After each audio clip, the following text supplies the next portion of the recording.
நம்ம அரசியலுக்கு வர்றதுக்கு முன்னாடி அட இவரெல்லாம் வரமாட்டாரியா, அவரே வரல இவரே வரல இவருங்க வர போறாரு அப்படின்ட்டு நிறைய பேர் ஜோஷியம் சொன்னாங்க.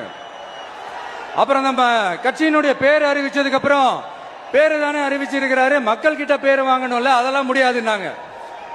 அப்புறம் ரொம்ப முக்கியமா மாநாடுலாம் எவ்வளவு பெரிய விஷயம், அதெல்லாம் இவர் ஒத்தால எப்படி பண்ண முடியும், சும்மா பக்கத்துல புசியானதை வச்சுக்கிட்டு மாநாடுல எப்படி நடத்தி காட்ட முடியும், அதெல்லாம் அவங்களால முடியாது.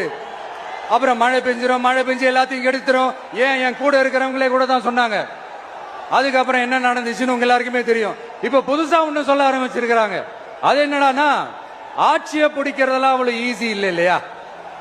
இப்ப அதெல்லாம் விட்டாங்க, இப்ப இங்க வந்துட்டாங்க. இவர் நேரா ஷூட்டிங்ல இருந்து வருவாராம், வந்து ஆட்சியை பிடிப்பாராம். அது எப்படி இவராலே முடியும், அவராலே முடியல, இவராலே முடியல, அவருக்கு அத்தனை வருஷம் ஆச்சு, இவராலே எப்படி முடியும் ஒரு பக்கம். இன்னொரு பக்கம் கூட்டம் எல்லாம் ஓகே தான், அது எப்படி ஓட்டா மாறும் அப்படின்றது இன்னொரு பக்கம். இப்படி கதை, திரைக்கதை, வசனம், இயக்கம், பாடல்கள்,